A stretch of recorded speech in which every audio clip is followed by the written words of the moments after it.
in the future and build on. We are also looking at the guides, the tour guides. Also, we are in touch where they could all be sort of ambassadors for the Ramayana product going forward.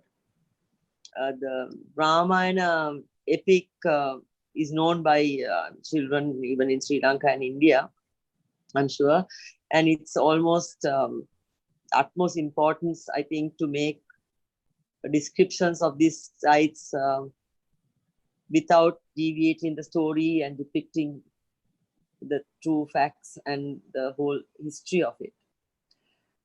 Sri Lanka tourism, actually, under the promotions arm, started promoting Ramayana projects way back in 2008, in fact.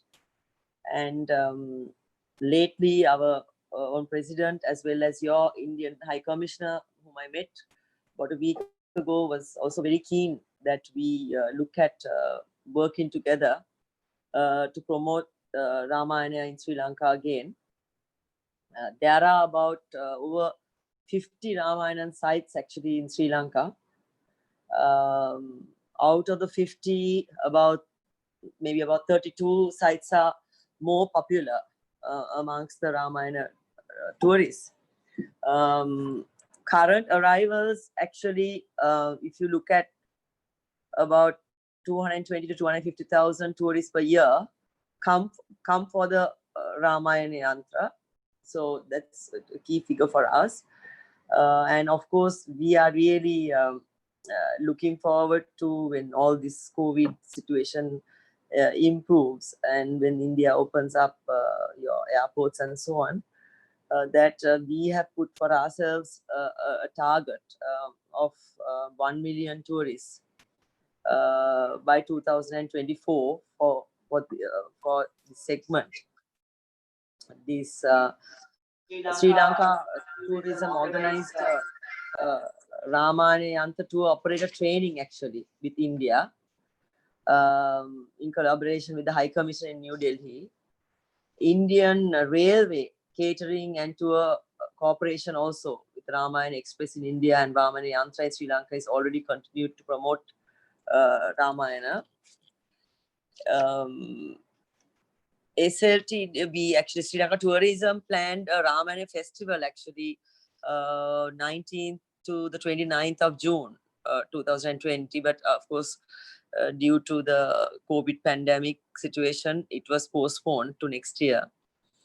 And we are planning to establish this Ramayana festival as an annual event in Sri Lanka and generate more tourists to the country. Not only the tourists to the country, but to build on our friendship with India. Sri Lanka tourism will encourage this segment by making special packages for the Ramayana to increase the number of days you stay, as well as with the accommodation sector, particularly the food of vegetarian and so on. So we look forward to working with everybody to ensure that this key initiative is built on.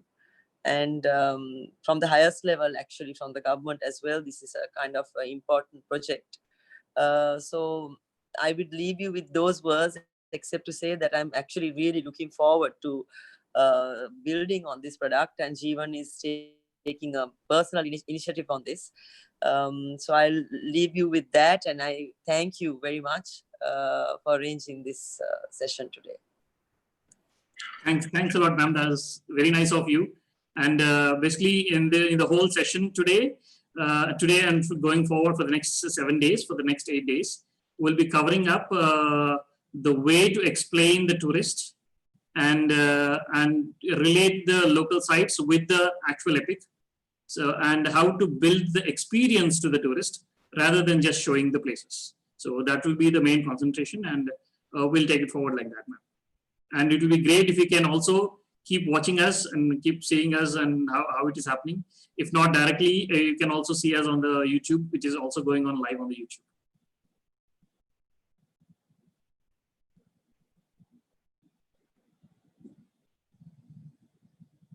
Thanks a lot, ma'am. And guys, we are starting the presentation now. And And here we go. Hope you're able to see the I-Bhuvan. If yes, please say a thumbs up. Are all able to see I-Bhuvan, please? Yes, great.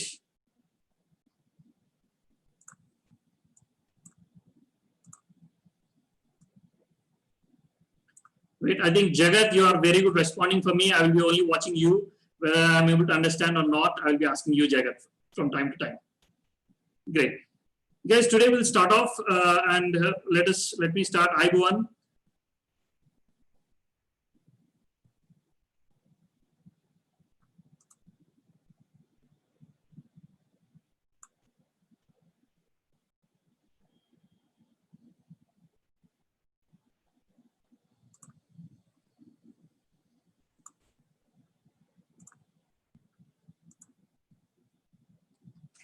Welcome to Ramayana Yatra.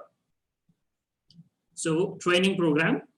So, myself, Bala Sankaratri, the author of My Name is Ravana, which is popularly known as the Sri Lankans or the Ravana's version of Ramayana. And this training is in association with the Sri Lanka Tourism Promotion Bureau, so Sri Lanka. And thanks a lot for Jeevana. Jeevana has worked a lot to get this up and running. And today, day one, what we'll be covering on the day one. So what are we going to cover on the day one? So first is the class intro. The next is the guidelines of the classroom. And then the purpose of the training session and classification of Ramayana tourism and tourist, and difference between general tourist and Ramayana tourist, and introduction to Ramayanam. And then we'll dive into Ramayana straightforward and cover the first part of Balakanda. And then we'll have a small teaser on the book, My Name is.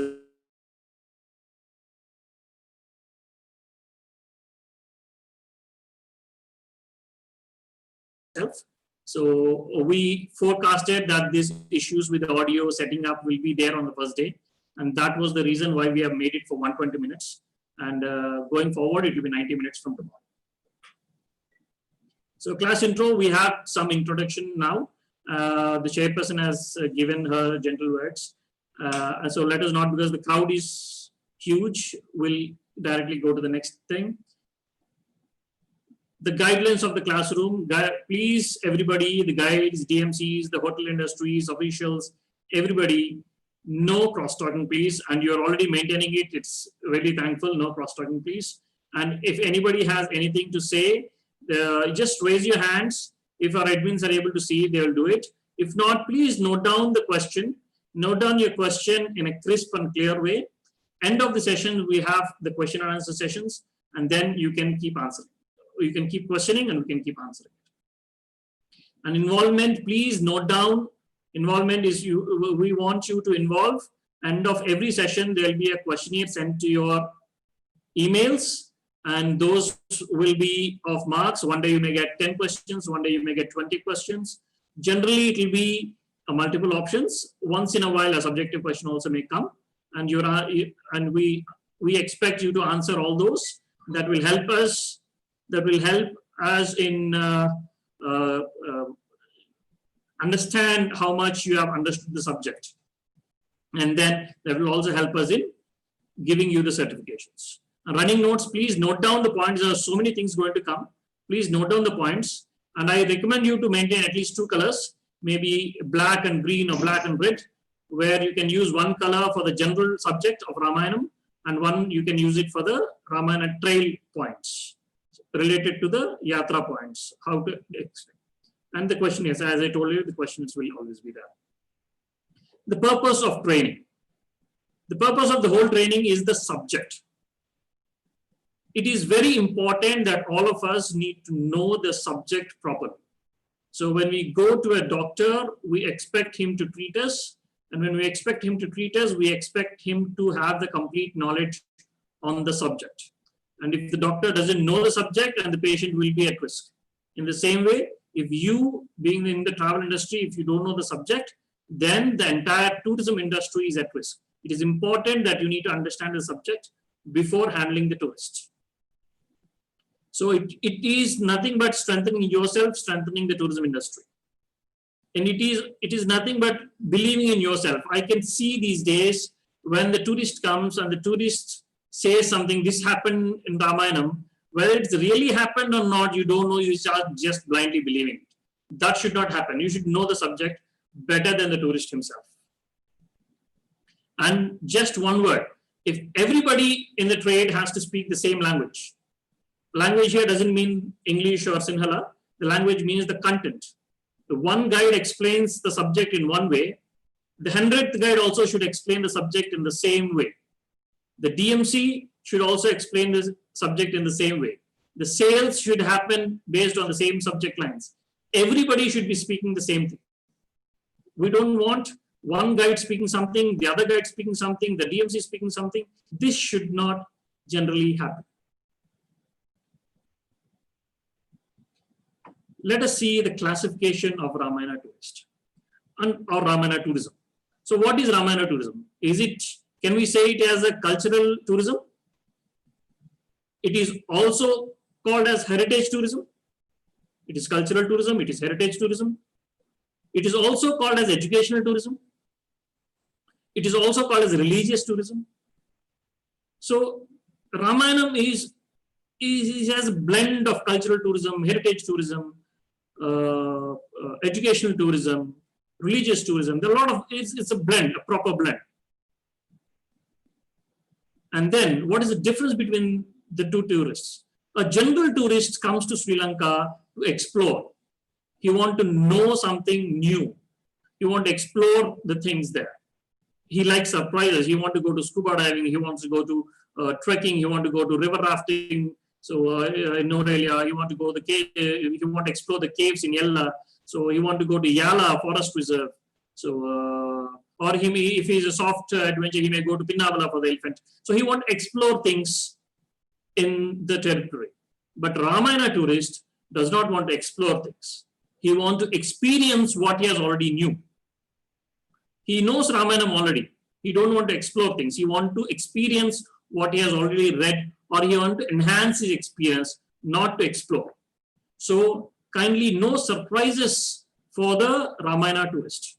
Ramayana tourist, let us not give any surprises to them. So let us give them a pre-planned, what are they going to see, give them the idea, and what they have read already, the same thing has to be elevated on the ground level to whatever extent is possible. So let us not, it's a basic line, they are not coming to explore, they are coming to experience what they have already read since many, many, many years in their life. Let us go introduction to Ramayana. Who wrote Ramayana?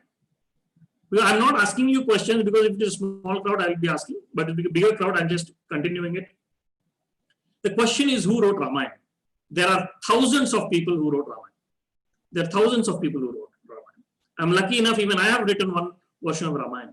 And there are thousands and thousands of people who wrote Ramayana. But for whoever wrote Ramayana, the ultimate is, the source is Valmiki, Maharshi Valmiki. Whoever wrote is from the source of Maharshi Valmiki itself. Everybody wrote after he wrote. And why Valmiki Ramayanam is so popular than any other Ramayana? There is Tulsidas Ramayanam, there is Kamba Ramayanam, there is Kalidas Ramayanam.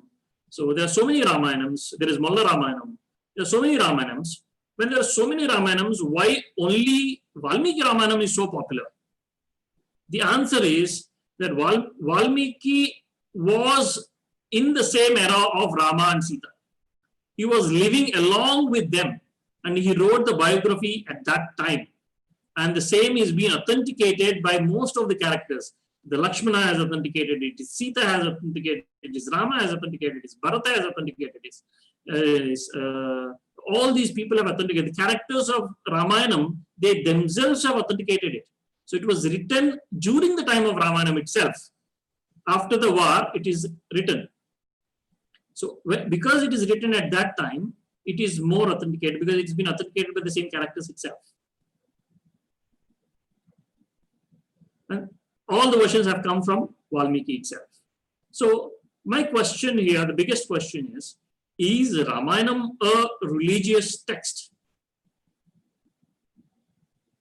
I can see most of the DMCs trying to promote Ramayanam as a religious tourism. First of all, to promote it as a religious tourism, is Ramayanam a religious text at all? Let us see this character Ravana. Because we're talking about Sri Lanka, let us pick up one character in Ramayana. I have picked up Ravana. I am very fascinated about Ravana. You'll be knowing how great he is in the next couple of days. So we have picked up Ravana. Is Ravana character is not discussed in the religion Buddhism? Is Ravana character not discussed in the religion Jainism? Is Ravana's character not discussed in the religion Sikhism? Is Ravana's character not discussed in the religion Shaivam? Is Ravana's character not discussed in the religion Vaishnavam? Is Ravana's character not discussed in the modern Hindu religion? It is discussed in all these religions. When he is on the characters of Ramayanam and the Ramayanam is discussed in all the religions, how can we say that it is pertained to or confined to one particular religion? And if you observe, all these religions where the references of Ramayanam and the characters of Ramayanam are found are originated from this particular region, the South Asian region, Southeast Asian region. All the religions were born in this region itself. And all the religions born in this region, were talking about Ramayana also. Which means the Ramayana has something to do with the geography and has nothing to do with the religion. It has something to do with the religion. So we are clear that Ramayana is nothing to do with the religion, point number one. So it is something to do with the geography of this land. It has something to do with the culture of this land. It is something to do with the history of this land. It has something to do with all these geographies. I'll quote the Indonesia. You go to Google and type Bali Ramayanam or Indonesian Ramayanam, you find so many things. And we all know Indonesia is a majority of Islam faith. But still, the Ramayana is so popular. The government there has successfully showed Ramayana as a cultural tourism, and thus it is making the biggest of Ramayana in Indonesia today. Let us see Thailand, Bangkok region. Bangkok, the king of Ram, the name of the Ram, Thailand is still a kingdom, and the king, whoever comes, he may have whatever name it could be. Once he has taken the ruling, his name is renamed as Ram. The national book of Thailand is Ram Kien, which in their language, which means Ramayana for us. And you see Cambodia. Cambodia, the major attraction there is Angkor Wat, and everything in Angkor Wat, you see the half of Angkor Wat is all about Ramayana and the depictions of Ramayana. This is what. So, okay, now Ramayana is not a religious text. Then what is it? That is the next question. So Ramayana speaks not only the biography of Ram, it speaks the biography of Ravana as well. It speaks the biography of Sita as well. It speaks the biography of Vishwamitra as well. It speaks the biography of Dasara as well. It speaks the biography of Kumbhakarna. It speaks the biography of Vibhishana. It speaks the biography of many, many, many people at that time, of those times. So it is a biography of many people. It talks about the political conditions at those times. It talks about the flora and fauna available at those times. It talks about the history of that time. Ramayana is our history. Ramayana speaks about the history of Ram and Ravana also. So it talks about the history of those times itself. And it talks about the educational system at that time. It talks about the social conditions of that time. It talks about the economic status and conditions of those times. It talks about the geography of that time. You will be amazed seeing the geography, how it's been described by King Sugriva and Jambavanta. When the way they describe is fascinating. You can find the relevances even today. And Sri Lanka has the best advantage. There is no Ramayana at all without Sri Lanka, and there is no Ramayana at all without Ravana. So half of Ramayana is purely dependent on Sri Lanka, and that cannot be substituted by any other country. That is the advantage what Sri Lanka has. And it talks about the sciences at that time. It talks about the kind of weapons, kind of construction technology they used. Now, if you see kind of tunnel networks what Ravana used, kind of bridge, the bridge between India and Sri Lanka, Ramasetu, which was built. So the way, the technology they have used is very clearly mentioned in Ramayana. So it is basically, it's like an encyclopedia of those, of that time, of that generation. And now let us get into Ramayana. So there are a lot of parts in Ramayana. The first part is called Balakanda. I want you to guys note down these points. It's very important. It has 7 parts. First part is called Balakanda. And the next part is called Ayodhya Kanda. The next part is called Aranya Kanda. Aranya Kanda is from when you will find a lot of Ravana episodes. And next is Kishkinda Kanda. And the next is Sundara Kanda. Sundara Kanda is the time when Hanuma meets Sita in Lanka. And there is a beautiful description about Lanka at that time, how Hanuma felt seeing Lanka. That is an amazing description. Lanka is like a heaven at that time. So Sundara Kanda. 6th one is Yuddha Kanda. Yuddha Kanda is also called as Lanka Kanda. So especially in northern part, they call Yuddha Kanda as, northern part of India, they call Yuddha Kanda as the Lanka Kanda. And then is called Uttara Kanda. Normally, I'll tell you about how the scenario happens in general Indian perspective. Most of the Indians, they don't read Ramayanam, rather they watch it in the films, they watch it, it happens in the television shows, etc. So normally they end reading Ramayanam with Yuddha Kanda or Lanka Kanda. That is after the death of Ravana and after Ram is being crowned as the king, they stop it. But Uttarakanda has an amazing description of Ravana, extraordinary description of Ravana. Ravana's life cycle, from where he has come, who are their ancestors, everything is given in Uttarakanda. The scene comes like this. After a couple of months of ruling, Rama calls a casual meeting with all his courtiards, and a lot of sages come. And then along with his royal sage Vasishtha, Rama puts a question. I find the glory of Ravana and Lanka. So, and I'm amazed seeing his abilities of military, abilities of administration, abilities of maintaining people, everything. So who is he actually? How is he? And I can see a glory in face, of the royal glory in his face. May I know the history of Ravana. Rama asks his sages, especially Vasishtha, and then the description of Ravana comes. You will be amazed listening to the description of Ravana. And this has to be preserved and has to be told by the Sri Lankans and the Sri Lankan guides in the travel industry. That is where you can gain attraction from global markets to Sri Lanka in related to Ramayana Trail or Ramayana Yatra. All these 7 kandas, all 7 parts, are put together having 500 chapters. It's called sargas. In our modern language, you can call it as chapters. So all 500 chapters have over 24,000 verses, 24,000 poems, 24,000 verses. So, and every verse is very typical. And if you find, assume if you're learning in a fast pace, in detail, when you want to learn Ramayana in detail, and you want to learn in the fastest pace, then maximum you can cover is 4 to 5 verses per day.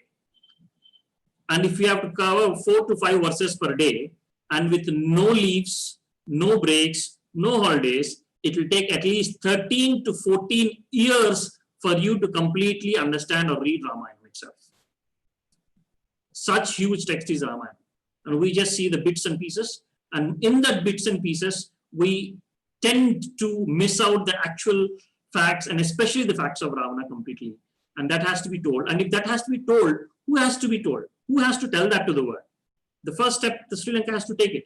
The glory has to be maintained. The history of the land has to be maintained. and let us get into Balakanda.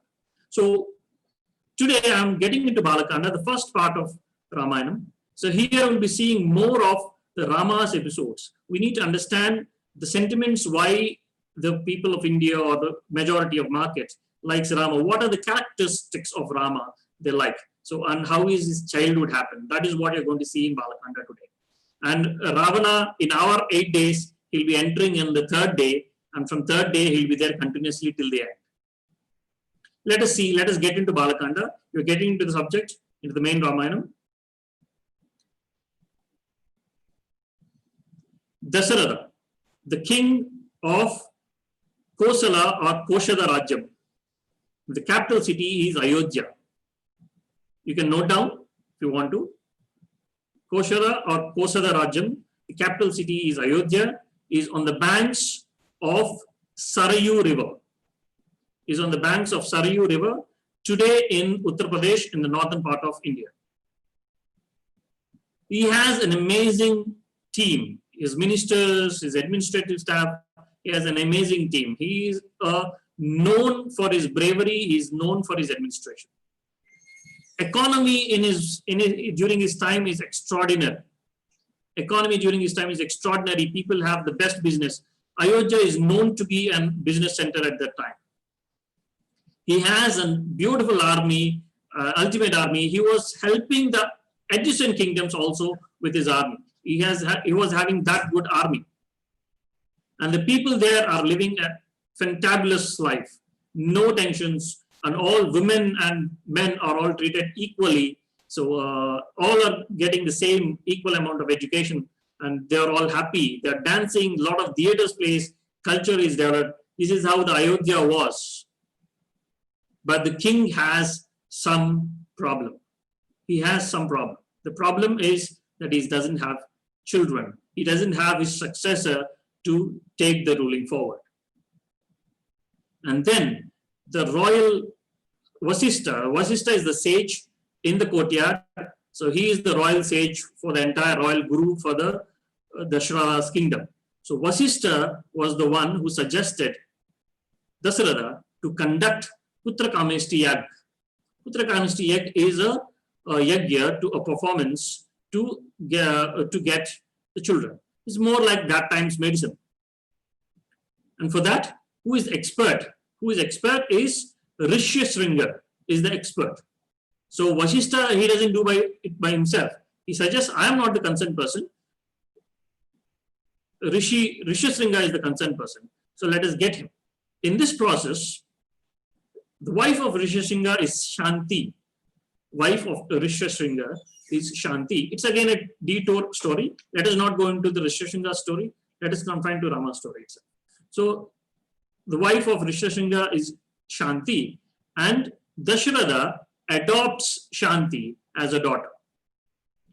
And thus Rishyasringa comes to Dasharatha's kingdom to perform the yajna.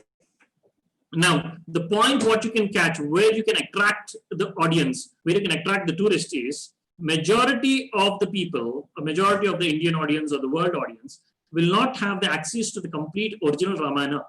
So they may, the possibility of them missing the Shanti episode and the Rishyasringa, the names are more. So when you start as a guide, or the people in Sri Lanka start talking about using these words, Shanti, Rishyasringa has done this, that will build the rapport, that will give the confidence that you know the subject better. And the Rishyasringa does the amazing yajna, and finally he gets the medicine out of it and is given to Dasharatha. Dasharatha in return gives to his 3 wives. He has 3 wives, and in result he gets 4 children. Kausalya, Kaikeyi, and Sumitra are the wives of Dasharatha. And Kausalya, Kaikeyi, and Sumitra are the wives of Dasharatha. You can note down, I just came back. And the 4 children are, the first one is Rama, second one is Bharata, first one is Rama, second one is Bharata, third one is Lakshmana, and the 4th one is. First one is Rama, next Bharata, next Lakshmana, and next Shatrugna. I'll tell you a small trick. When you ask most of the tourists, because Rama and Lakshmana are always put together, so there is a huge confusion that most of the people assume that Lakshmana is the second person. No, it's Bharata was the second person. So you can actually put this question to your tourists. So at least 40% of them may fail answering this properly. The first one, that is the way you can grasp their knowledge. Okay, the Sri Lankan guides, the Sri Lankan DMCs knows the subject better. And people are happy there because they have got the successor. Rama has come, the next succeeding king, the child has come, they're all happy. And Rishasingha goes back to his penance. The place of Rishasingha is today considered to be in Karnataka called Sringeri. Rishasingha, from that word Shringa, the Sringeri word has come. So even this is one point where you can attract the tourist. Sringeri is the word derived from Rishasingha, and it is in Karnataka today. This is one point you can attract, use it to attract people. And the kids, the 4 kids, Rama, Bharata, Lakshmana, Shatrugnas, started growing up, started learning all kinds of knowledge from Vasishtha, their first guru, in the court itself. So at that time, the school is inside the palace itself. They have not gone out at this point in time. They'll be going out. In the next episodes, you'll be seeing that they'll be going out also. So the first teacher is Vasishtha, the royal teacher inside the court. And he started teaching all possible knowledge for them to be the next princesses and kings going forward. And they have grew up, and every deed, every teachings, what they have given to them is to rule the world and to take the to rule the country, the nation in a proper way, in favor of the people, not in favor of the kings. And then comes Vishwamitra. Then comes Vishwamitra, the second teacher of Rama, the second teacher of Rama. So Vishwamitra comes not to Rama, he comes to Dasratha. Remember, Rama is still a young boy here. He's around 16 years. Vishwamitra has come to Dasratha. Dasratha is very happy seeing the Vishwamitra being a very popular sage at that time. He's also called as the sage of the sages. So he's popular. He welcomed Vishwamitra, and in a way, and in a nice way, he offered himself. So, sage, tell me what you want. I am ready to offer it for you. So Dasharatha has committed whatever Vishwamitra asks for, he is going to give, without even knowing what Vishwamitra is going to ask next. Without knowing what Vishwamitra is going to ask next, Dasharatha has already given a commitment. You ask me, I am a king, I will facilitate it for you.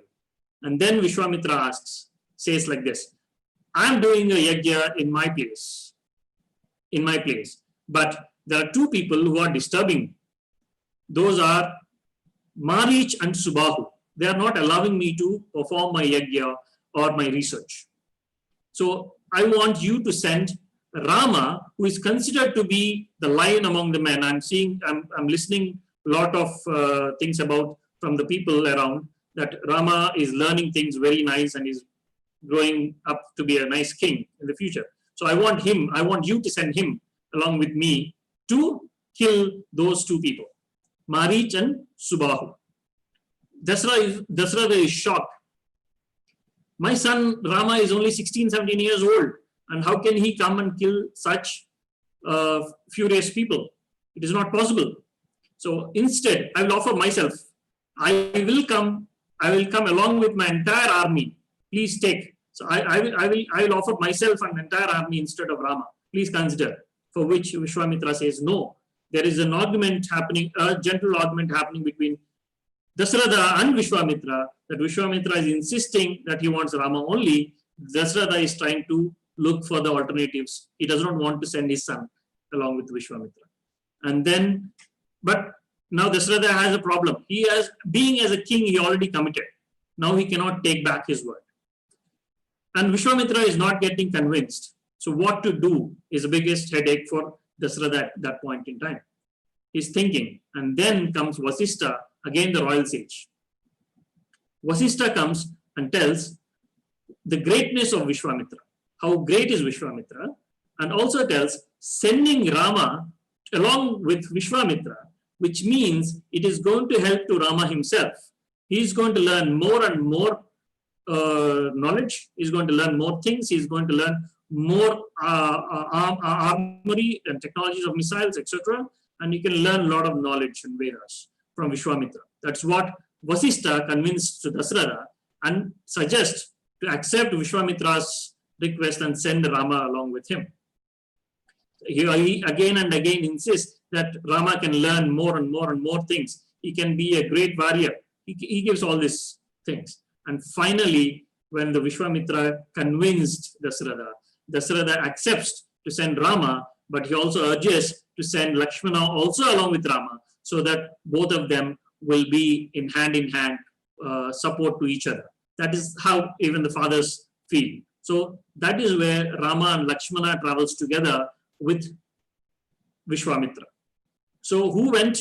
So in the court, it is Rama, Bharata, Lakshmana, Shatrugnas learn with Vasishtha.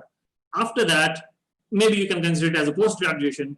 For the post-graduation, Rama and Lakshmana has gone. They have learned all the things. So, and during this, so now they have gone along with Vishwamitra. They left the house. This is the first time Ram and Lakshman are leaving the house and staying in the forest, mostly like the residential hostel or something. They're going to the forest and living a normal man's life. And in one of the days, when Vishwamitra wakes to wake the kids, Ram and Lakshman are still kids, 16, 17 years old, to wake them up, he uses the word Kausalya Supraja Rama, which Kausalya's son, the good person, Rama, wake up in the next day morning. And this is the phrase which is even today used in almost all in Tirupati temple to wake the Lord up, Balaji, Venkateshwara. In Tirupati, they use still in that poem, Suprabhatam, the first phrase starts with Kausalya Supraja Rama, and this phrase came from Ramayanam. Rama sleeping under the tree, the princess sleeping under the tree and living the hard life. He's learning how to live in the forest. He's learning a lot of things. Vishwamitra is teaching a lot of things. And he's preparing for the fight of Marich and Subahu. The knowledge what they already had is not sufficient to kill Marich and Subahu. He's training on more and more things. And Rama and Lakshmana, both of them are very enthusiastic kids. Valmiki describes in a very nice way. They keep on asking questions, what is that? What is this? What is that? Whatever they find, they keep questioning. And as they pass, they get into a forest region where it is found very dreadful.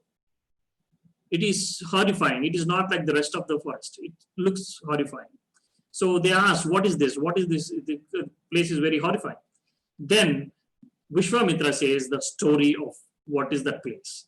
He says, in this place, there was a great person called Suketu, and he has a beautiful daughter, gem of the girls, very beautiful, and her name is Tataka. And Tataka is not only just a beautiful girl, she also learned the fights and the techniques of fights, everything. And he has a nice kid called Maricha. So Maricha is the son of Tataka. Later on, because of the pride, Tataka started teasing others, giving troubles to others. In the process of troubling, Marich and Tataka troubling others, they happened one day that they counter Sage Agastya and burns his ashram completely. When they burned the ashram, Sage Agastya got angry. See, you are a beautiful girl. Because of the pride what you have for your beauty, your thoughts have been spoiled. So now you live like a demon. He curses. So that's what happened, and she starts continuing, and that is the reason of her demonness. The whole area has become so dreadful.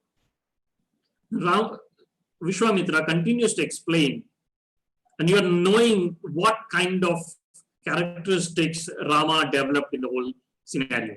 So Rama is thinking, and Vishwamitra says, now you instigate a war, now call her for a war and try to kill her. Rama is now in a dilemma. Tadaka is a woman. How can I kill a woman? Is what Rama's doubt. He made a sound, a war sound, to instigate the war. Tataka has come. Tataka has come. Ram is having his bow, but still he is not releasing it because he has a doubt. And he turns to Vishwamitra and asks, can I kill a woman? See, that is the level of mindset they have. So the lady Tataka has come and she is trying to kill them. And Rama is asking his guru, can I kill a woman? Then Vishwamitra says, you need not think about killing a woman. In general terms, killing a woman is bad. But Tataka is not possessing the characteristics of a woman. She is behaving demonistic. He is behaving in arrogant. She is behaving rude. And so you're not killing the woman. So by killing her, which means you are saving this region and you are trying to save the people. So there is nothing problem. So which is a very clear sign. Wrong is wrong. Whether it is a man or a woman, wrong is wrong. That's what. So he's learning all those things. So Tataka gets hurt. She'll try to repel back Rama and Lakshman. They try to go to the defense system, and finally, Vishwamitra insists, now it is getting sunset time. Now there's no time before she gets into the dark, and in the dark, she has more command on the region. So you better attack and finish off the game. And Ram finish off the game at that point in time. Vishwamitra blesses the kids. And next, and for that night, they sleep in that dreadful forest itself. And then they continue their journey, multiple days journey, travel, learning, travel, learning, travel, learning, travel, learning, travel. And as they go, finally, they reach the master. And in the process, Vishwamitra also teaches some of the rare weapons to Rama and Lakshmana. In a way, you can say there's also the missiles, you can say. Rama takes the blessings, and finally they reach the ashram of Vishwamitra. There they go. The Vishwamitra's ashram is Siddhashram. You can note down this. Siddhashram is the name of the Vishwamitra's ashram. So where Rama and Lakshmana killed Marich and Subahu, if that question comes, you can say it's Siddhashram. 99% of the tourists who come to Sri Lanka will not be able to answer this question. You can put the question to the tourist and you can gain that you know better Ramayanam than that. Note down, these are the points to attract the tourist. That is why I'm telling you a little more in detail into touring.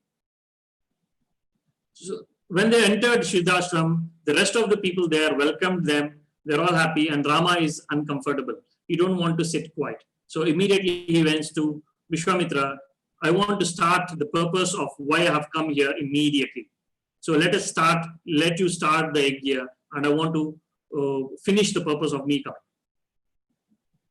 And they start the yajna, and as expected, they're watching all around, and as expected, Marich and Subahu coming flying there, and then the attack happens. Ram first concentrates on Marich, and he gives a Manavastram, which is a lighter version, which will not kill Marich, but hurts Marich, and Marich escapes from there and go away.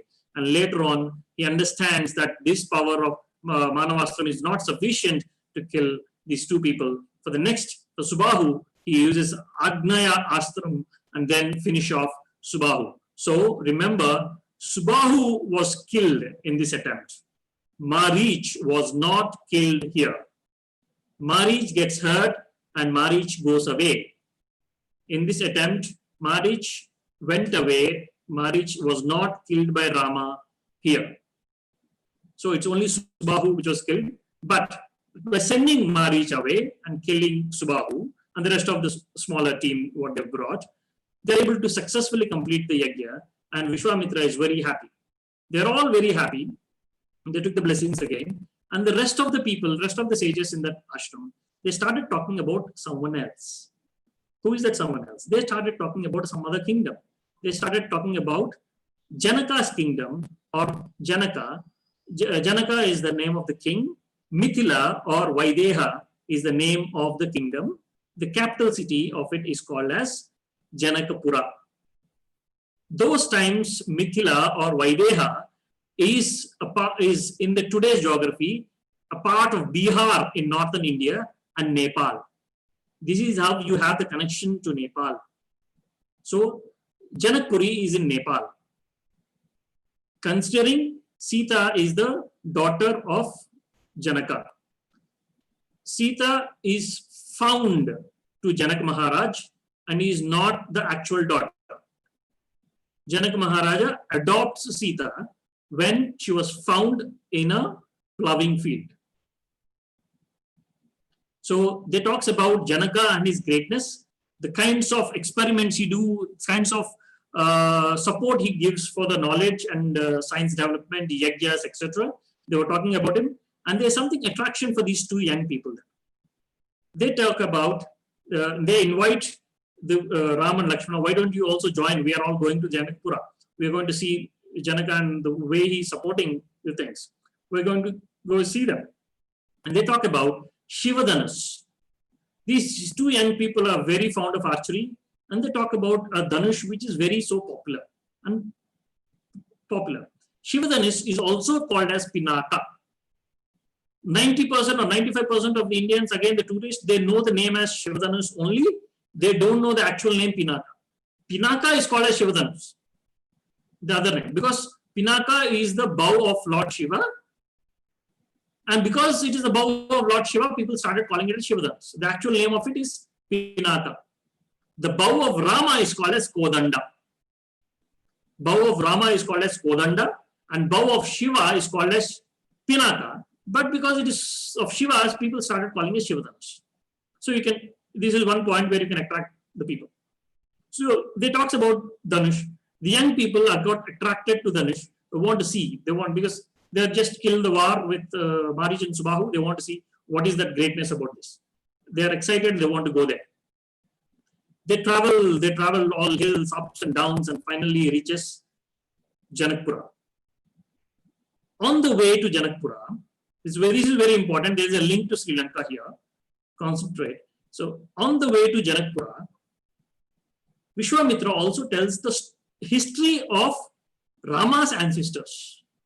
He talks about the history of Rama's ancestors. So in the dynasty, if Rama is considered to be the 34th person, somewhere in between there is a king called Sagara. Sagara is the name of the king. Let us see now. During the time of Sagara, the whole area is droughted. There is no water.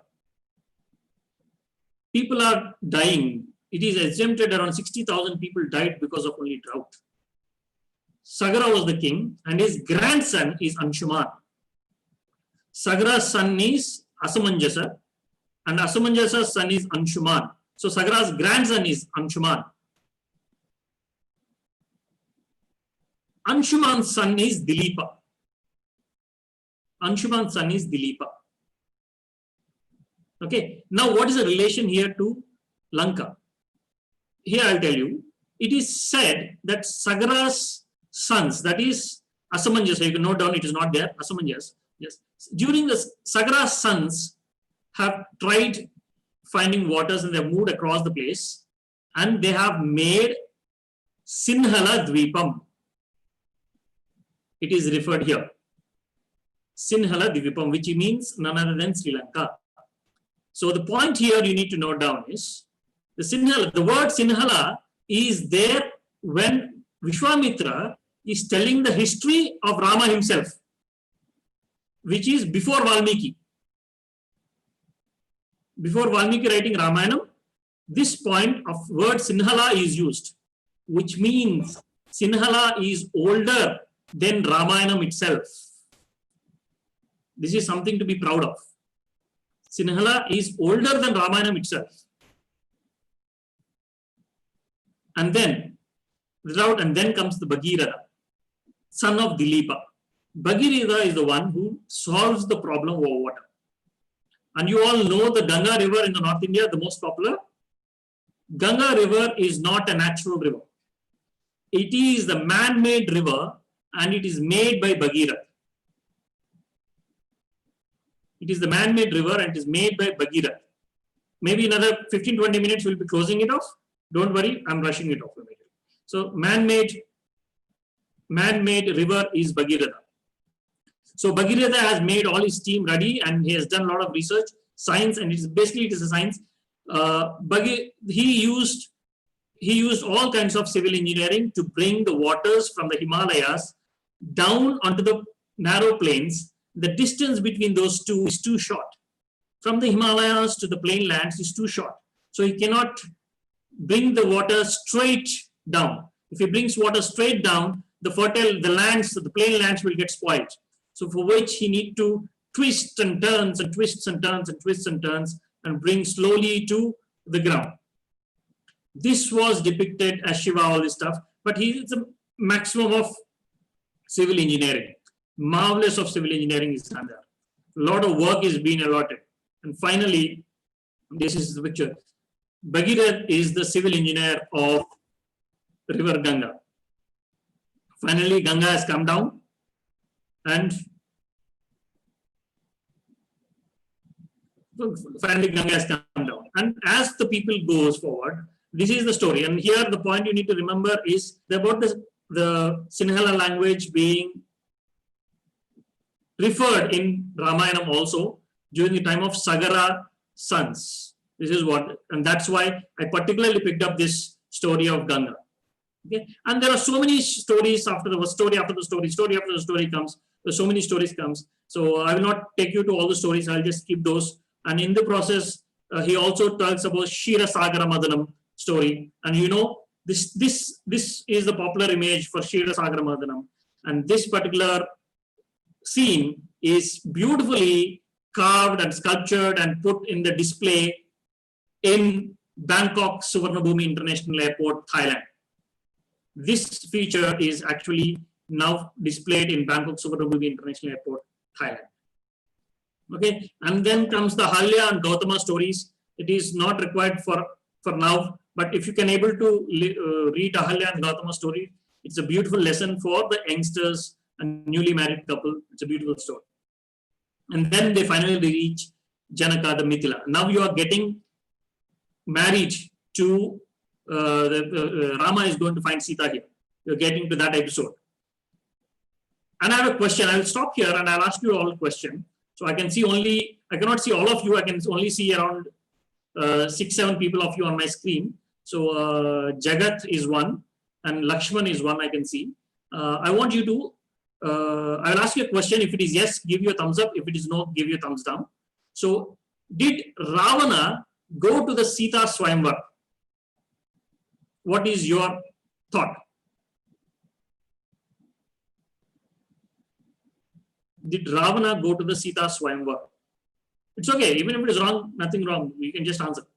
Yes or no? Yeah. Jagat says yes. Okay. Let me tell you, Ramayana has traveled many years. So most of the people have not read the original script. So majority of Ramayana actually traveled through skits and dramas or theater plays happened, and then the movies. So when it is played in theater plays, a team of theater players used to travel from one village. It's more of a folk is what the folk style of Ramayana is what made actually Ramayana travel all this way. So when people go there, when they're making a skit of Ramayana for about 30 days or 60 days, every day they choose a small element and they try to do that element. And end of the everyday show, they need the claps. So to get the claps, few things are getting added. A few things are added to the main story, which is a slightly deviation from the Valmiki's Ramayana. Okay, so first of all, what we have seen, or if you have seen Ramayana episodes in YouTubes and TVs, you might have seen like what is this? A huge Swayamvar happening, a lot of kings there, one after the other tries to lift the Shivadanas, and even Ravana does it. He couldn't do it, and then Rama does it. This is how we might have seen the story, but that is not how written in Valmiki Ramayana. Ravana has never come for Swayamvar at all. And in Valmiki Ramayana, in Valmiki Ramayana, it is an ongoing process. It is not all kings come at one time and do the test. Whenever whoever comes, then they do the test. It is not particularly on particular day. And Ravana has never come there also. But how this depiction came, because when they're making as a skit for that particular Swayamvar scene, one after the other day, if it is shown, it is not becomes interesting. So what they do is they kept everybody come on the same day. Everybody come on the same day. So for a visually or for a drama, it is good. And to make more humor to it, they brought Ravana also as an opponent to Rama. Otherwise, it is more paid. So in the actual Valmiki Ramayanam, Ravana doesn't come for Sita Swayamvar at all. Okay, so if there is any tourist who says Ravana has come for Sita Swayamvar and he lost at that time, etc., then you can put straight point to the tourist saying, sir, please refer to Valmiki Ramayanam. In Valmiki Ramayanam, Ravana's entry at the Swayamvar was never mentioned. You can proudly say that. So these are the points where you can give attraction to the tourist that you know of better knowledge. And you can refer to Valmiki Ramayana, you can see that actually.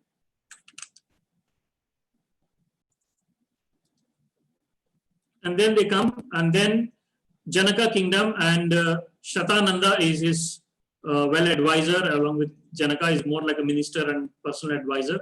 And Shatananda was the son of Ahalya and Gautama, whom I told the which story I have skipped actually.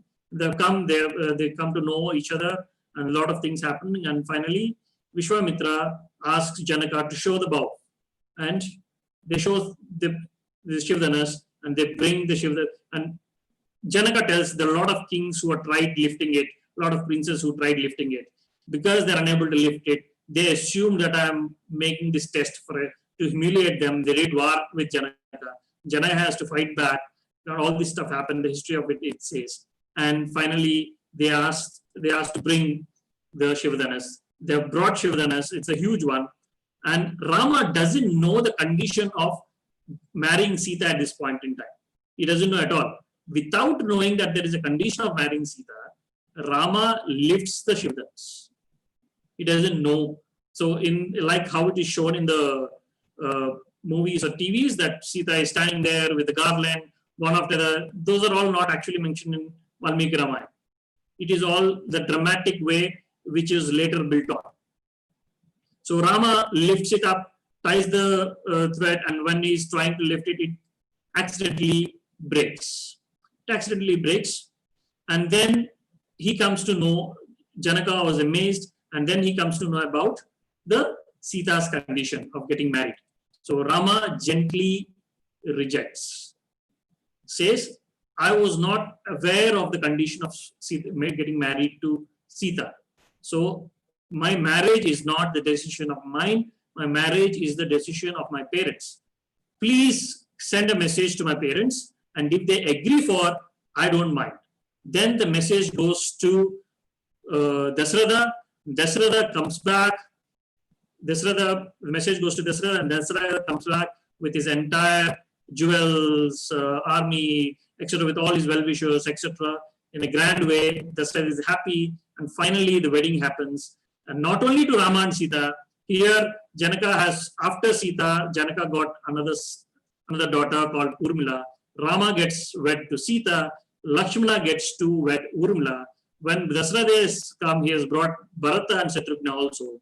Bharata gets wed to Mandavi, cousins of Sita, and Shatrugna gets wed to Shruta Kirti, again another cousin of Sita Devi. So this is one point. If you wanted to note it down, if you feel it's too much for you, you can skip it for now. And then finally, the wedding has happened. Then Vishwamitra goes back.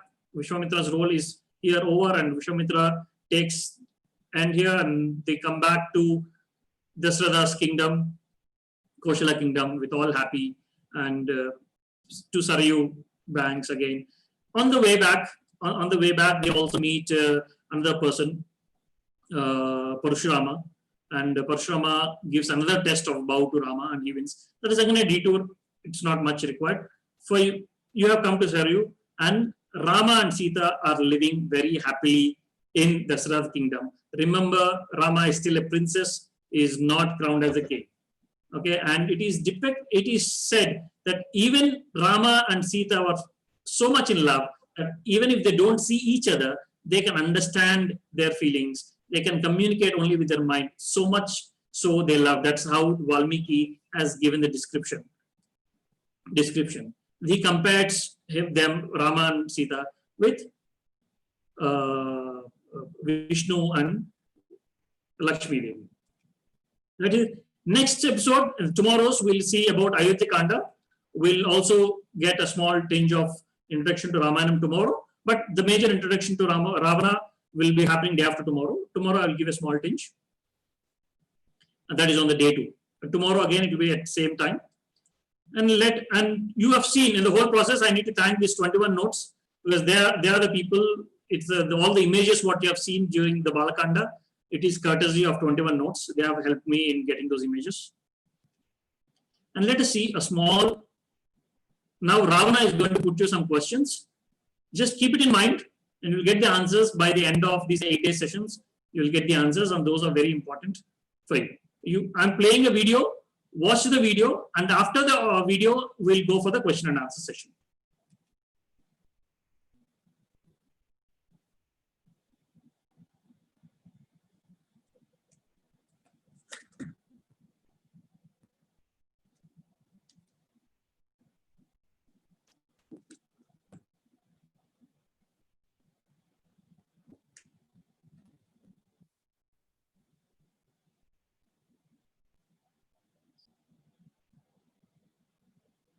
I'm not sure whether you're able to, I'm not sure whether you're able to listen to the audio. Is the audio, are you able to get the audio, please?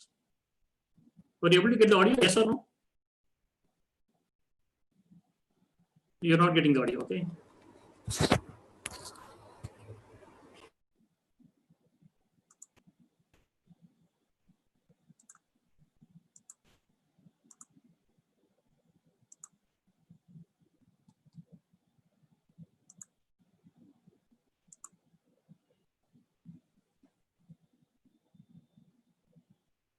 Sorry, any of some problem. I will share you the video.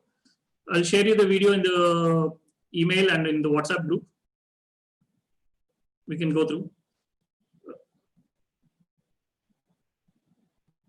Ravana, from where did he come from? How rich and glorified was his kingdom? He has his own reasons to abduct Sita. He always wanted Sita to be happy. How did Hanuma find Lanka? Why Vibhishana went in support of Rama? Why did he fight with Rama?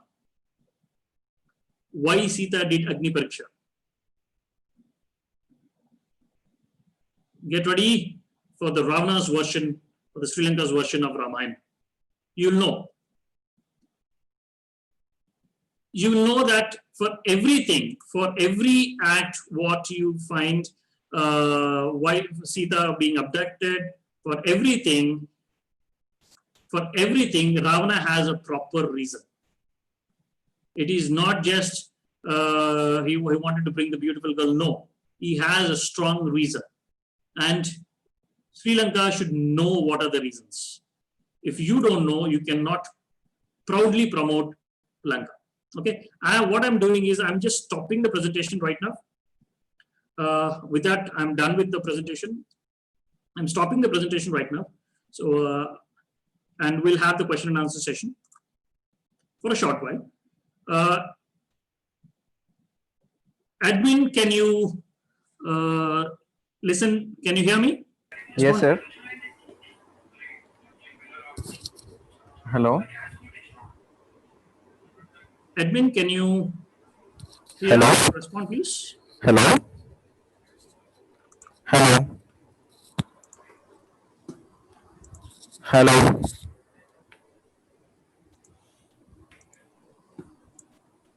Hello.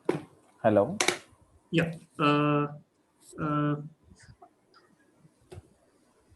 Anirudh, Yes, sir.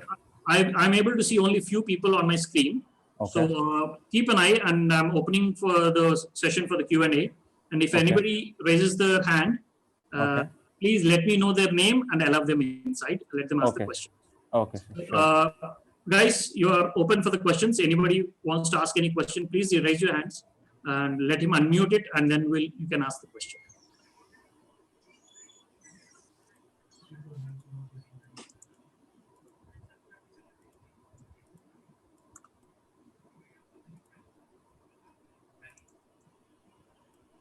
Anybody having the questions, please?